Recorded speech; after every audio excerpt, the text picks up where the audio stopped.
for members of the public, there are the fire regulations are on the board behind me. And I understand we're not planning any fire drills this evening. Okay, first item, minutes of the meeting held on 11th September. Can you please confirm those minutes? Agreed. Thank you. Item 2, apologies for absence. Amy? Thank you, Chairman. Apologies from councillors Peter Martin, Paul Rivers, Penny Rivers and Trevor Sadler. If the officers could identify who they are, please, so people are aware of who they are. Lewis Jones, Planning Solicitor. Beth Howland-Smith, Development Manager. Catherine Pearson, the Area Team Leader. Chris Berry, Interim Head of Planning. Thank you. Declarations of interest from members. Are there any declarations of interest? Chairman, Councillor David Else has declared a pecuniary interest in item B1 and will leave the chamber while that item is considered. Thank you. Okay, are there any questions by members of the public? None received, Chairman. Any questions from members? Also none received, Chairman.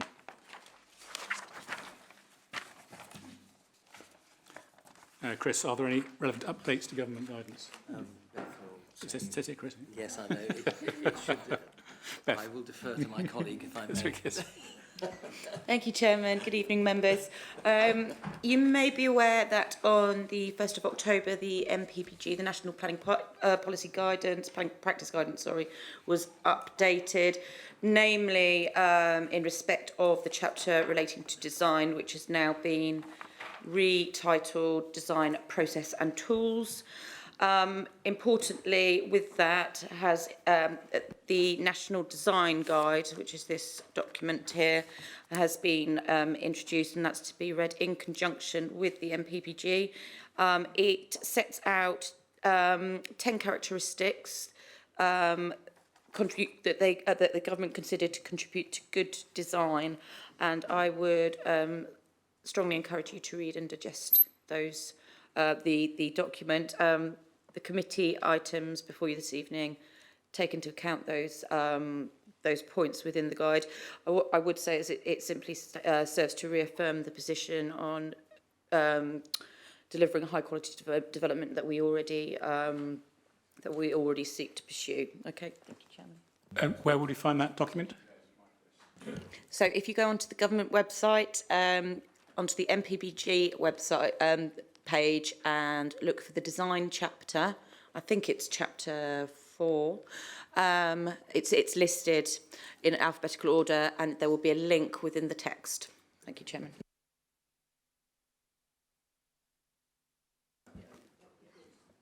Councillor follows. Sorry, thank you, Chair. Just to quickly confirm, in terms of weight that has on any particular planning application, does it have any particular weight over and above our own policies? If I can make a comment, Councillor, this is common practice. Frankly, it's a synthesis of what we've been doing for a long time, and we take it into account as a matter of course. Okay, move on to the applications.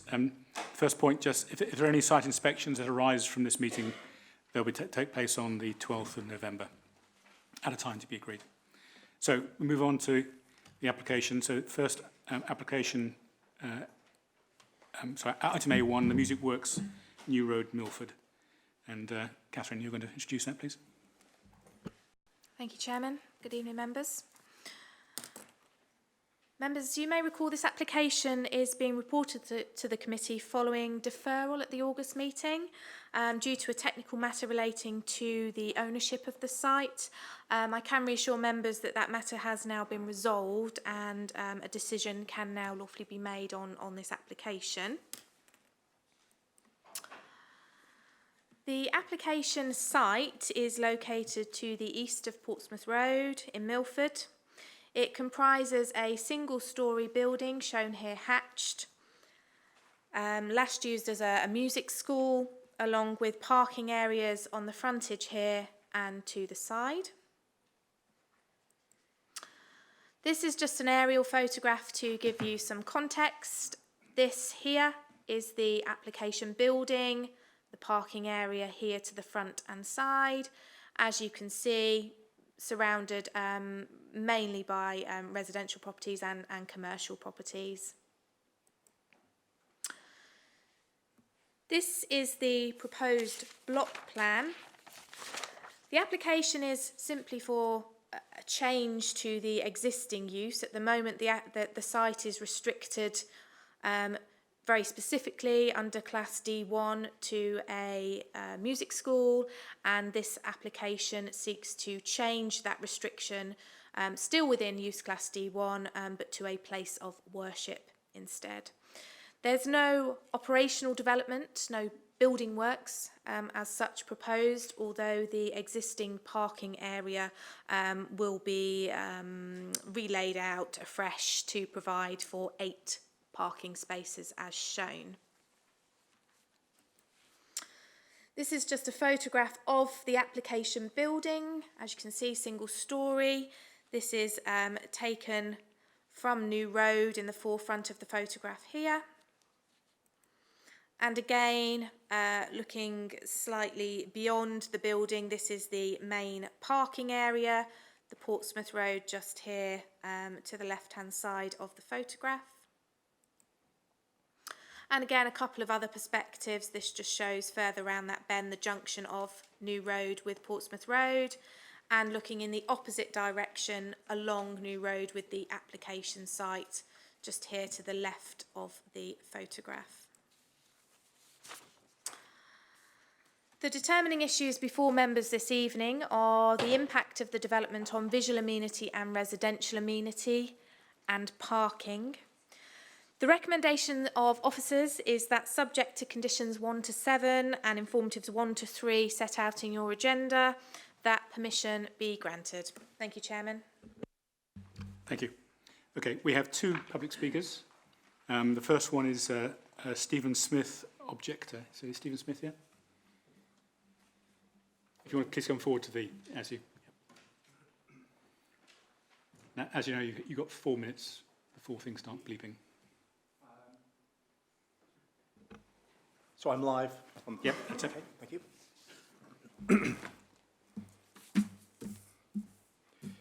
Good evening. My name is Stephen Smith. I've lived on New Road for over 30 years. By way of background, New Road is about 250 yards long, with a large proportion of Victorian houses, many with no off-street parking.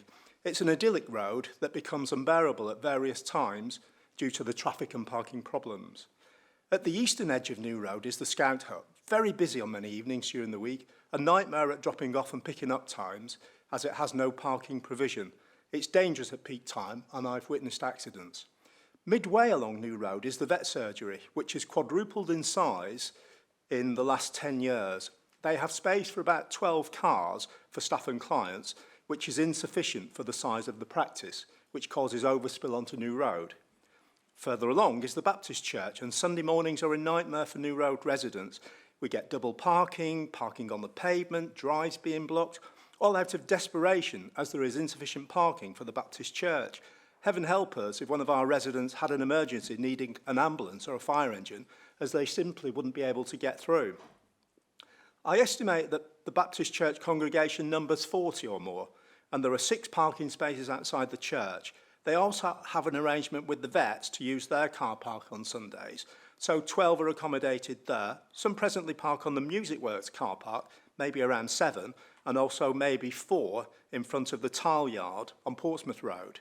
There must be at least a further 10 cars that park along New Road relating to the Baptist Church, so add these together, they generate about 30 cars of parking. Further, however, the vets has recently changed ownership, and there is no guarantee that these parking arrangements will continue. If it doesn't, we already have a problem. The Baptist Church premises are used 7 days a week, the busiest aspect besides the worship being a children's day nursery every weekday. 50 yards up the road next to the Music Works is a busy hairdressers with no parking for clients, so they park on the road as well.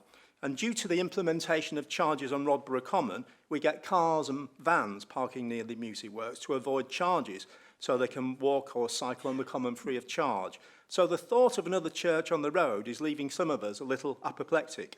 Of all the things the building should be used for, a church would be bottom of that list, as Sundays are the worst possible time for parking. The planning application states that the Grail Message Association will have a congregation of around 30, but the reality is few or none will walk to the music works. They will all come by vehicle. So approval of the Grail Message Church will displace some of the Baptist Church cars. So where will they park? We understand that the Grail Message Association will all come by minibus, so theoretically they'll have enough parking. But how practical and enforceable is that arrangement? If they do come by car, where will they park?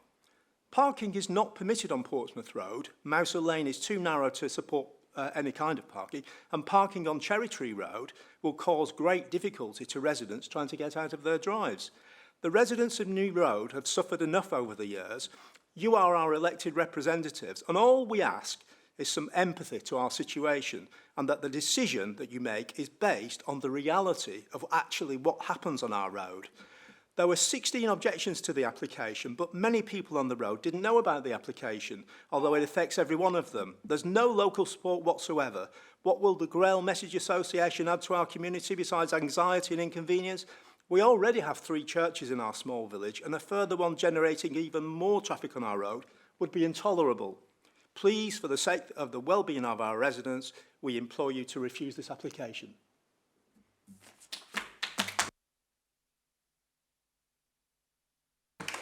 Shouldn't really applaud, but okay. Right, the second speaker, Abasola Fatakon.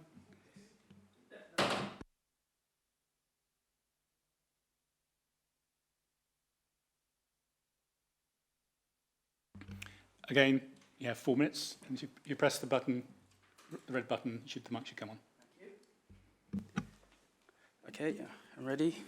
Good evening, ladies and gentlemen. My name is Abisola Fatukun.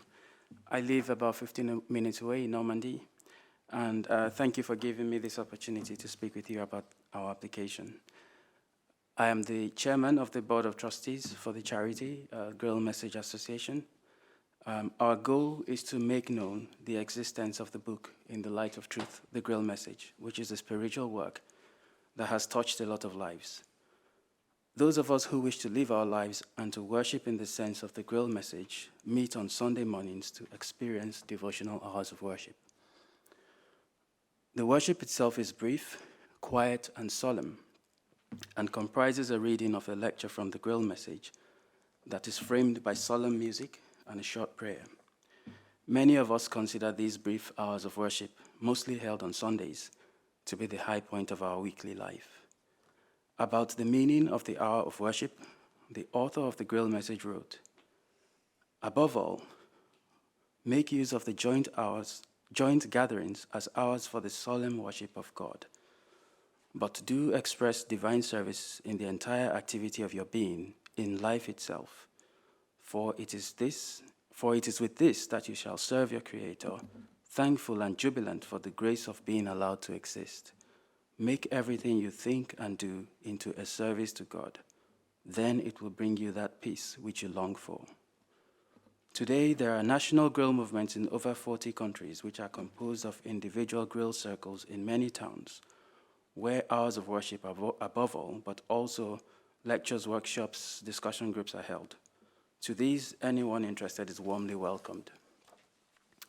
The beautiful surroundings in Milford provide a wonderful environment for a place of worship, and we count ourselves lucky indeed to have discovered the availability of the music works on New Road. Hence this request for a change of use. There have been a number of objections from the neighbors on the basis of there not being enough parking spaces. I wish to use this opportunity to allay their worries and fears, as we are not a large group. Where we currently meet in London, there are about 15 of us on average, and so in our request, we put an upper limit, which we haven't had 30 people ever. And with those with whom we meet on Sundays, we have about 6 to 8 members with cars. The rest come by public transport because they don't drive. I don't expect there to be a change in this number as a result of our use of the property in Milford, as we already have plans for those without cars to travel on the trains, and they get picked up at Guildford or Milford Station on a Sunday morning. Finally, and most importantly, I would like to emphasize that all over the world, we hold dear our relationships with our neighbors and would not want to jeopardize that by, among other things, parking irresponsibly while we are there on a Sunday morning. Thank you. Thank you. Thank you.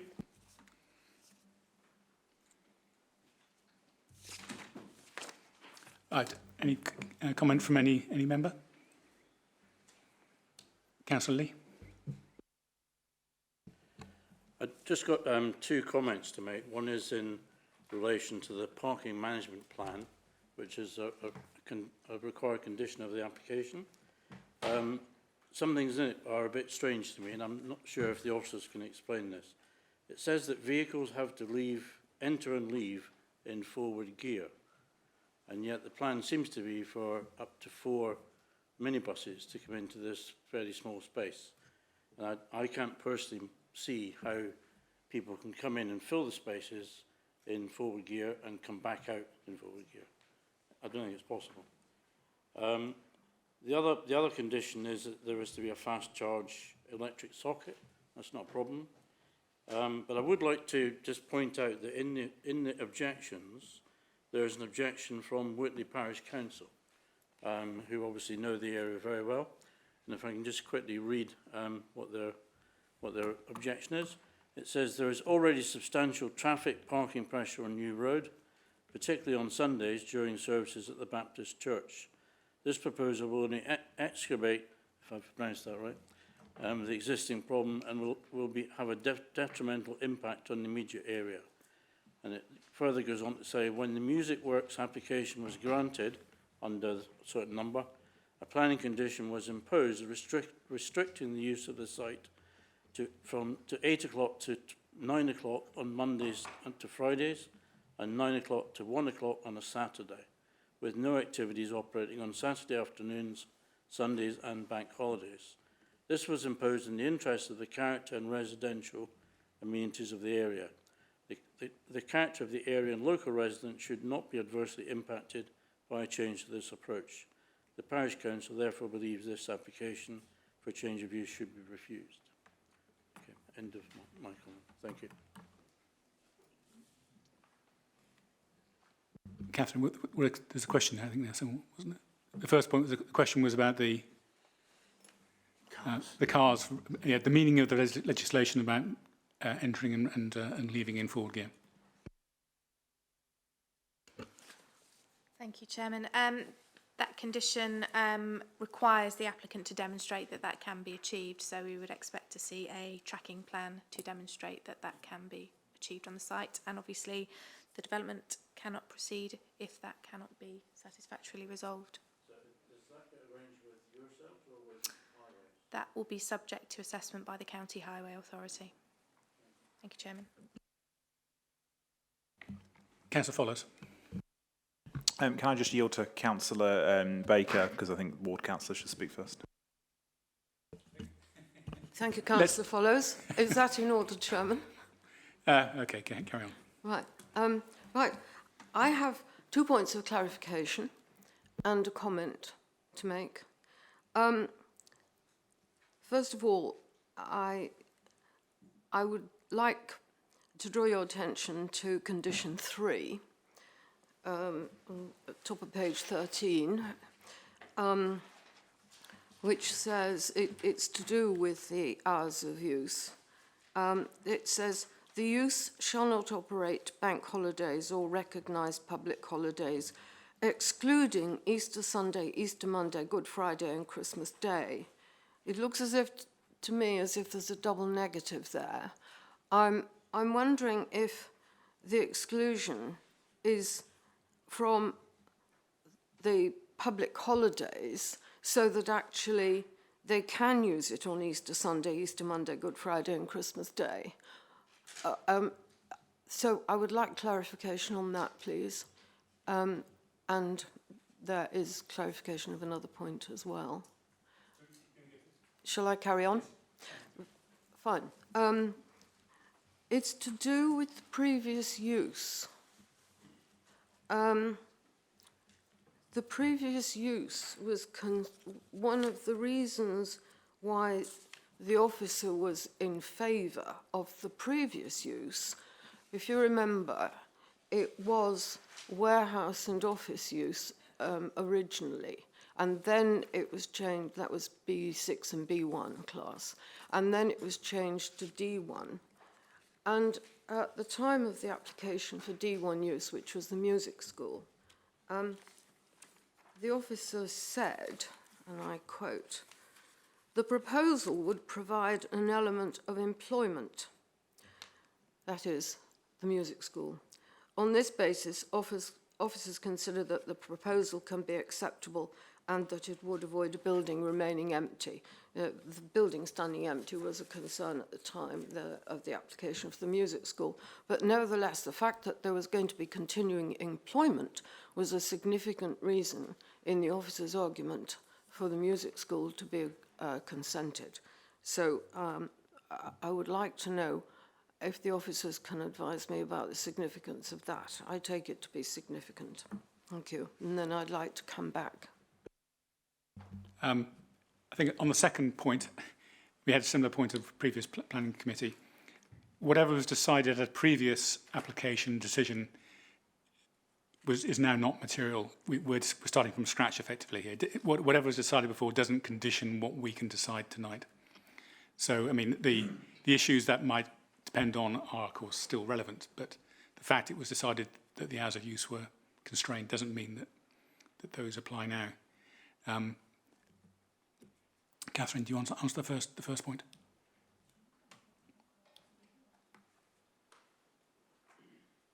Carry on. Thank you, Chairman. If I may come back on the issue that you raised, Councillor Baker, on condition 3, just a couple of points to note. I don't think we need to put in, we need to state bank holidays or recognised public holidays. I think they're basically interchangeable. I think the excluding should actually say except on.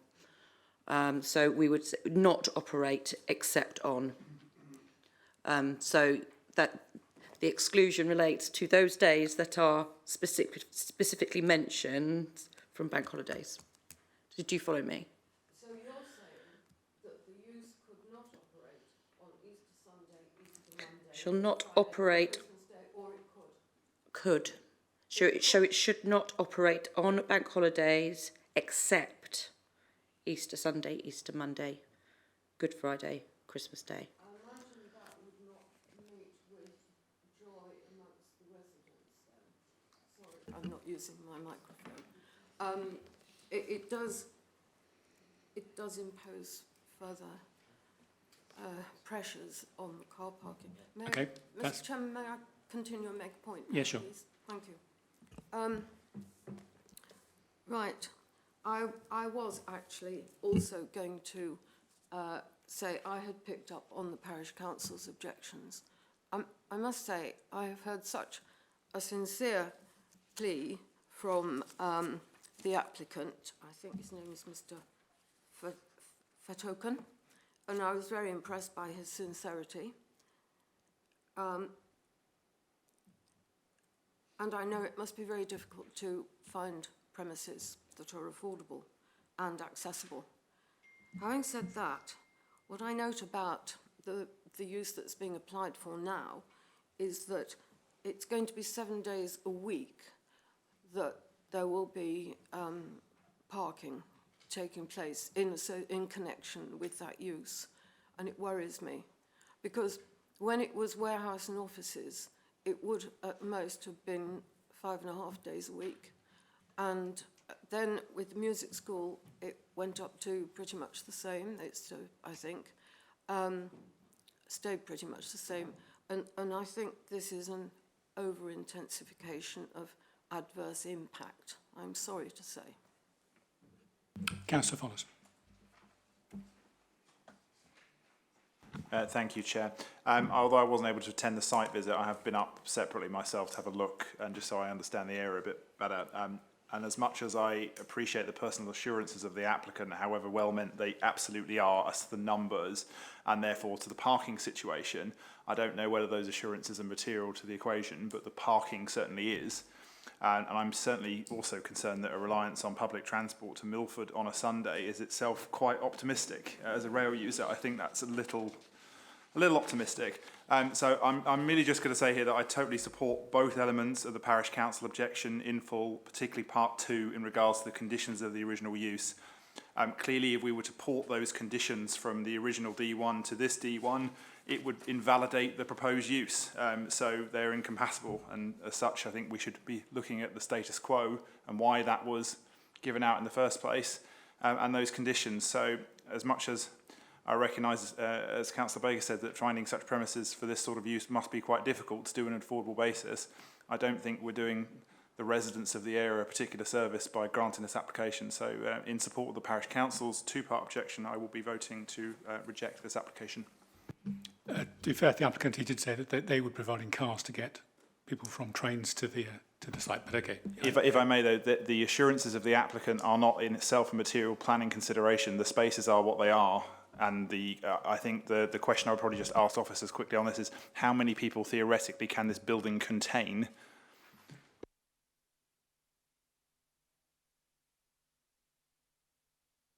Is that a question you want an answer to? I ask that question because, in theory, if it can contain, say, 40 people, that could be 40 cars. So the assurances of the applicant are separate. The maximum number of people in the building is therefore equatable to the cars, in my head. I'm afraid, Councillor, it's almost impossible to say how many it could accommodate. Depending on the use, it could be 100 or down to 10. So that isn't really that isn't the concern. Is what as you say, the issues that we've raised in terms of parking are the relevant issues for consideration. If I may add, though, the lower limit that you picked there is also 2 more than the parking spaces provided on the application. So, I mean, I think that's why I find that a little problematic, along with the fact that limiting the number, we can't limit the number of cars, we can't limit how they come to the site. I think it's likely to end up being more parking, not enough parking over time. Anyway, thank you. I've made my point, I think. Councillor Cossell. Thank you very much, Chairman. I'm very familiar with this site, and I lived at the other end of New Road for over 10 years, so opposite the Scout Hut, so I certainly had problems myself, and over a long period of time observed the difficulties of parking in this area. I'm very familiar with them indeed, and I did attend the site visit so that I could have a sort of update on the situation in the area. So I'm certainly not unsympathetic to what I've heard from the residents. However, I do think that we're neglecting so far in some of the comments I've heard some of the proper and material planning considerations that we have to have regard to here as a planning committee. Now, if I've read the report correctly, the planning requirement in terms of parking is 1 for 10. So even if there were 80 they would still be meeting that requirement. It's basically 3 that are required and 8 that we're told will be provided, and the detail of the travel plan will of course be looked at. Also, I think the fact that the Baptist Church are using that sort of free and gratis at the moment and may find that is displays is not material, and it would be completely unfair, it seems to me, to the applicant to take that into account in any decision that we take. As the report also points out, we are moving from one use to another. There will be diminished hours available during the day because the music work is a different sort of creature, and the use, as far as I can see, will be concentrated on that Sunday. Yes, it will be difficult, but what I'm struggling with, having read the report, and knowing the site, is on what proper material grounds we could actually refuse this application. I can't find any, and therefore, while sympathetic to the residents in the area, I feel I need to support the application. Councillor Wilson. For once, I agree with Councillor Cossell. Unfortunately, the Surrey Highways Department have stabbed us in the back as far as parking is concerned once again. They have said that there is plenty of unrestricted parking in the area, They obviously haven't visited the area, but on planning grounds, that actually stops us from doing anything about the parking. Councillor Williams.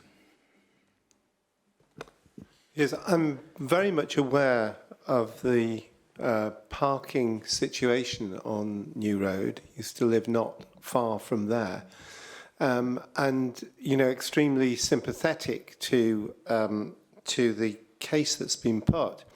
And I'm inclined to agree with Councillor Costa, which again, members of the council might find unusual. However,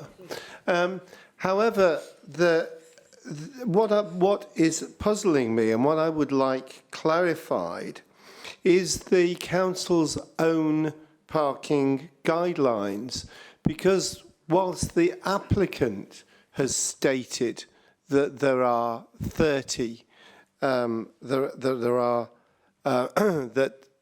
there are 30 people would be the absolute maximum number of people who could who would be likely to attend. The issue surely is the capacity, because once permission is granted, it's actually the number of people that the building could contain that is relevant. So that's the material consideration. And I must say, I can't possibly, from planning considerations, vote on this application until I'm aware of that. Perhaps I can assist here, Councillor, is that we can, of course, impose a limit of the number of people that can use the premises. And that is about that is the one control that we have, that it can only accommodate up to a maximum of. And that is a perfectly legitimate planning condition to impose. And but based on, sorry, Councillor Wilson, Councillor. Sorry, yeah, I would be very happy to propose that that limit of what the applicant has suggested, 30 people.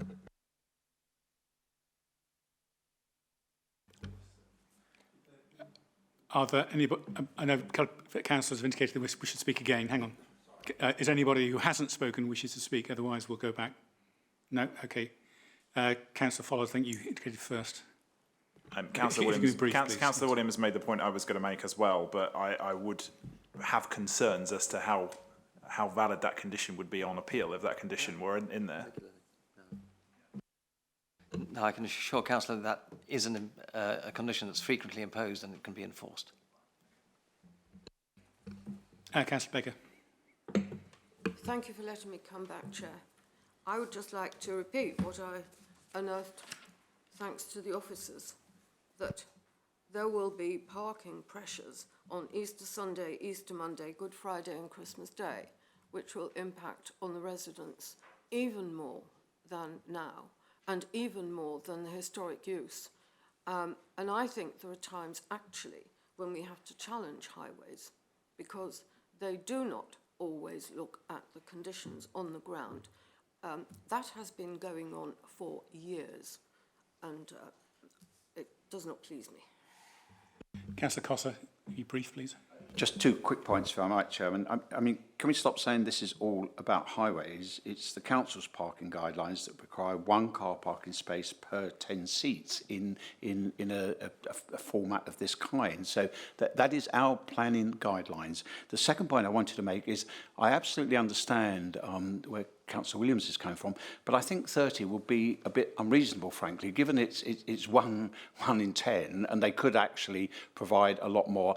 If I were running a congregation, my estimate at the moment may be that I would perhaps have 30 people, but I might want to grow my congregation, and I think 30 would be unreasonable. If we're going to impose a condition of that kind, if that's the will of this committee, I would have thought that something like 50 would be far more reasonable, which gave them some opportunity to have some flexibility and expansion in their activities.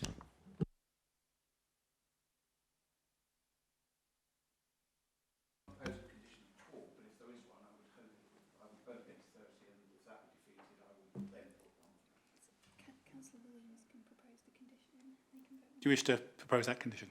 I do wish to propose that condition on the basis that actually the applicant's own statement was that that was the absolute maximum number of people that would be expected.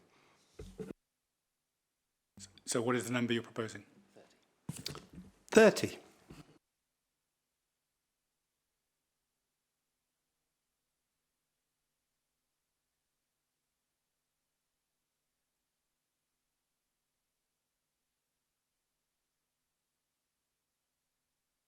Okay.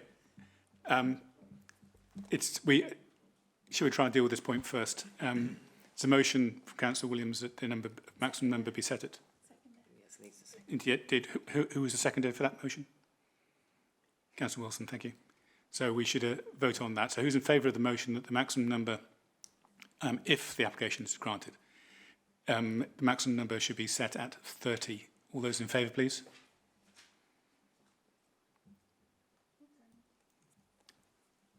It's 8, Chairman. Those against? 2, Chairman. Okay. Any abstentions? Thank you.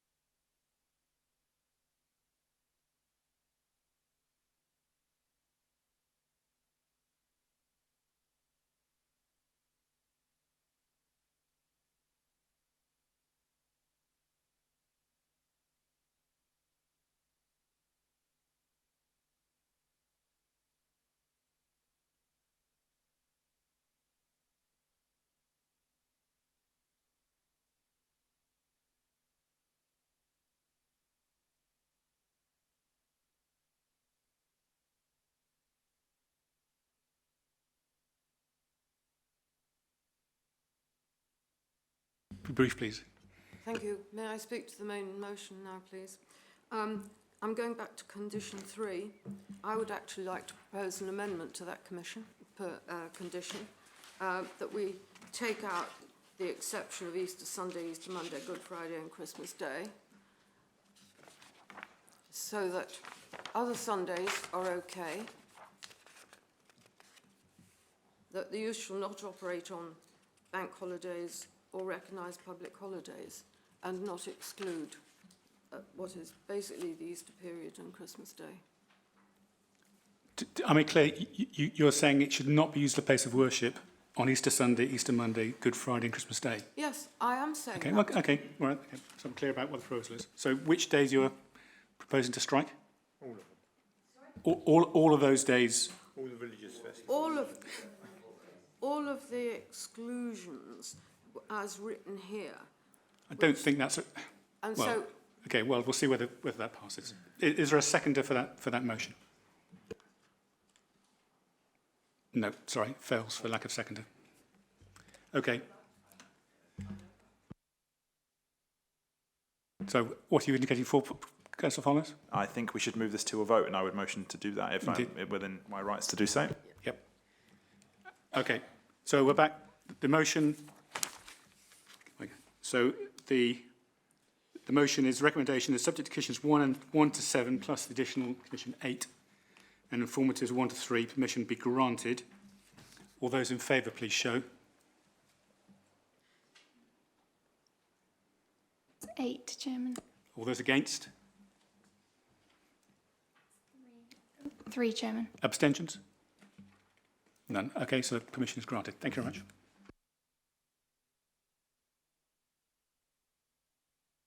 To leave the public gallery. Yeah.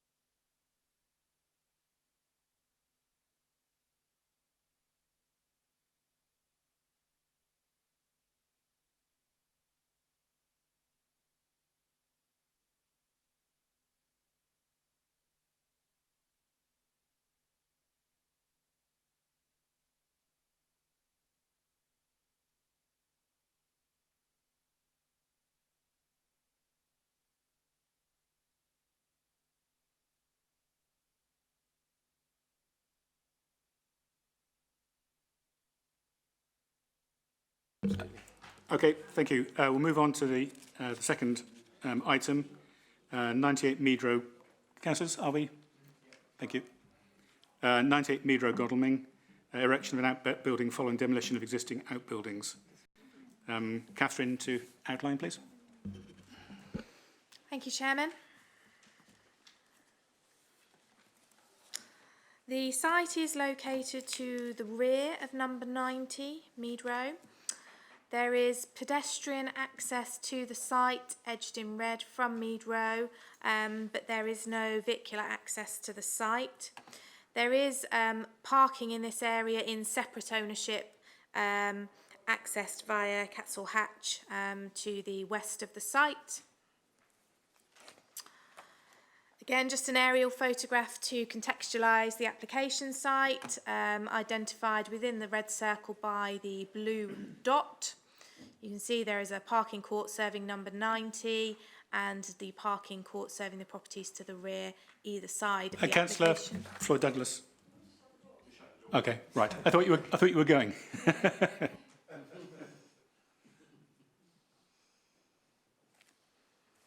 Do carry on, Catherine. Thank you. The application is for the erection of a replacement residential outbuilding to the northwest of the existing dwelling, shown here hatched and edged in red. I will just take you through the plans for both the existing outbuilding, which will be replaced, and the proposed outbuilding. So this is a plan, the edge of the dwelling shown here, and these are the existing outbuildings on the site. So one outbuilding here abutting the wall, the boundary wall, and a small shed in the corner of the site. And the related proposed plan showing the proposed outbuilding along the boundary wall to the north. You can see hatched here outlines of the old outbuildings. The elevations of the existing outbuildings on the site and the proposed elevations. This is a photograph looking south from number 90, the parking court at number 90. So number 90 is here, looking towards the application site in this direction. You can just see the top of the existing outbuilding on the site here.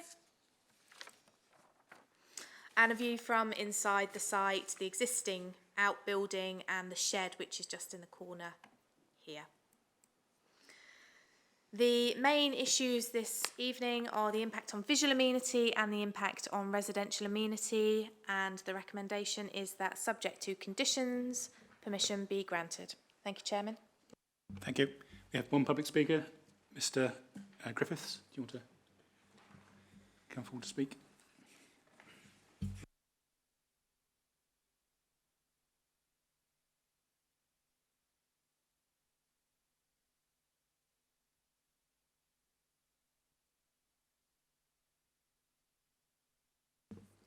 Good afternoon, everyone. Just a quick introduction. My name's Lewis Griffiths. I'm the agent acting on behalf of Miss Vanessa Clark. To be honest, I'll be quite short and sweet. The application has received multiple objections over the concerns of the proposed use. I'm really here just to clarify the proposal would be for personal use. It wouldn't be and would be ancillary to the main dwelling. No commercial business has been established, so I know there was multiple, obviously, objections because of that, just to basically wipe them off, because don't worry, that's not happening. There has been one concern over the overdevelopment of the site. However, the proposal is to replace multiple existing outbuildings which are in a considerable state of disrepair. They are not fit for the purpose which the clients want to use them for. The proposal is no taller than the existing, and although the proposal is larger than the two existing outbuildings of what it replaces, there is also a large garden to compensate for that, and so I wouldn't regard it as overdevelopment of the site. To give you a bit of background, to be honest, we originally intended to achieve a similar proposal under permitted development. However, because of the unique location of the property, it was hard to identify what the principal elevation was, and that in turn affects whether we could do permitted development. And I'm not here to argue about permitted development rights, but to give you an example of the scale of the property, if, for example, the principal elevation was the historic principal elevation, which is the rear of the property, we would be able to achieve a similar proposal under permitted development. That's not, again, an argument for that. It just basically gives you an idea of the scale of the site and that it would normally pass the under 50% of the total area surrounding the property. Other than that, to be honest, really conclusion is we've tried to address any responses from neighbours regarding the proposed use, and if there's any problems with the scale of it, we've kind of looked at all the areas surrounding the property, and that, in our opinion, is not overcrowding. If there's any issues that potentially would need to be from neighbours that they want us to clarify, we're more happy to do so. Other than that, that's pretty much it for me. Any comment from members? Councillor Floyd-Douglas. Thank you, Chair. I just noticed on page 22, or not just, earlier, under 8 neighbour representations, the noise and disturbance associated with business. So I'm assuming that there isn't any, because there isn't any business there at the moment. So this was a suggestion that if there was a business there, then there could be noise and disturbance. Just confirmation of that would be useful. Thank you. Catherine. That's correct. It's a domestic outbuilding proposed. Councillor Wilson. I just wondered why, when it first came to us, it was down as a commercial operation, and what has changed in the meantime. Thank you, Chairman. The application has been amended to remove that element of the scheme, so you are considering a domestic outbuilding this evening. Thank you, Chairman. Just to point out, we do have a condition 4, to enforce that. So I can't see that there's any issue here at all. The only other one would be the size, and clearly that isn't an issue either. Councillor Follows. That's exactly what I was going to say as well. So I think we have some assurance that even if that did happen, it's covered by condition. So personally, have absolutely no problem with this, and will support the recommendation. Any member wish to speak? No? Okay, we'll move to the vote then. So the recommendation is that subject to conditions 1 to 4 and informed as 1 to 4, permission be granted. All those in favour, please show. That's unanimous, Chairman. Okay, thank you. Called it.